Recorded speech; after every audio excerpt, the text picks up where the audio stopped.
team, here are the symptoms we're dealing with. Multifocal stenosing ulceration of the small intestine, cataract, and scleritis. What could we be looking at here? Those symptoms could point to a few different conditions. It might be Crohn's disease or even Bouchet's disease. I'm thinking more along the lines of sarcoidosis or Whipple's disease. The symptoms seem to fit better with those conditions. I'm not convinced yet. What about celiac disease or even inflammatory bowel disease? I agree with Randall on this one. Those symptoms could definitely be indicative of those conditions too. Enough. It's clear to me that this is Zellweger syndrome. We have no time to waste. The patient needs a ganglionectomy immediately. Are you sure about this, Hawks? A ganglionectomy is a risky procedure. Is it really necessary? I didn't spend years studying medicine to have my decisions questioned by a bunch of amateurs. The ganglionectomy is the only way to save this patient's life. Now, all of you, get ready to perform a procedure. Tracy, I need to talk to you about my patient. I strongly believe she has Zellweger syndrome, and I want to perform a ganglionectomy to confirm it. Hawks, I understand your concern for the patient, but we need to be cautious. Have you considered all the possible risks and alternative options? Of course I have, Tracy. I have years of experience in this field, and I know what I'm doing. Trust me, this is the right decision. I appreciate your dedication, Hawks, but we can't ignore the fact that you have a history of misdiagnoses.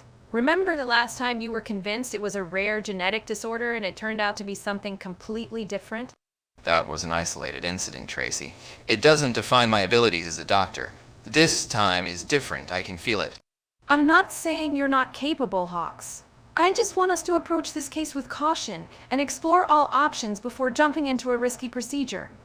Let's discuss it further with the rest of the team before making a decision. I just checked on the patient and it seems like they're in critical condition after the ganglionectomy. Oh no, that's not good. We need to act fast. What should we do? I think we need to inform Hawks that the ganglionectomy was not the right treatment for Zellweger syndrome. Wait, are you sure? Shouldn't we wait for more test results before jumping to conclusions? I understand your concern, Leslie, but we can't afford to delay. The patient's life is at stake here. I get that, but Hawks is not going to take this news well. He was convinced that the ganglionectomy was the solution. I know, but we have to prioritize the patient's well-being over everything else. We'll figure out how to approach Hawks later. Right now, let's focus on saving our patient.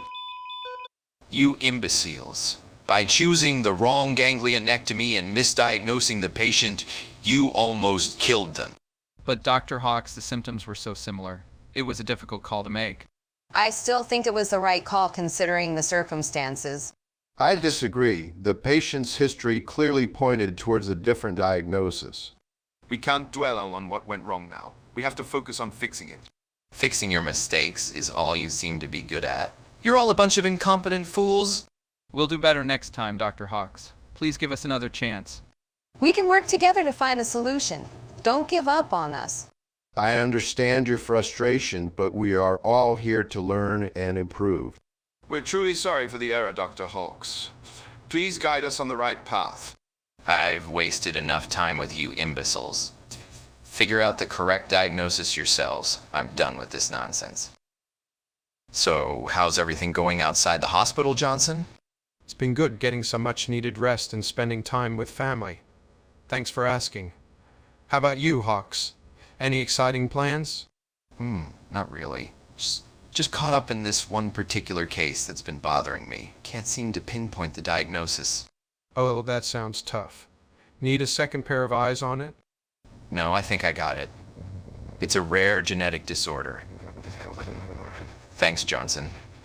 I need to head back to the patient's room. Wait, you're leaving just like that? No goodbye or anything? Sorry, Johnson. Duty calls. Catch you later. I need everyone's attention. Zellweger syndrome was misdiagnosed. It's actually viral load. Hawks, what are you doing storming in here without proper protective gear? You know the risks. This is completely unacceptable, Hawks. You are jeopardizing everyone's safety. Did you even consider the consequences of your actions? We have protocols for a reason. Enough with the lecture. Hawks, what's the prognosis for viral load? Viral load is highly contagious and requires immediate isolation. The prognosis is not great, but we'll do everything we can to contain it. And here you are complaining about it while not wearing any proper gear. We need to act fast. Let's get the isolation room prepped and inform the rest of the staff. I'll handle informing the patient's family. We have to make sure they understand the situation. I'll go isolate myself in my apartment. Wouldn't want to risk getting anyone else sick. Good night. Where the fuck is Hawks this time?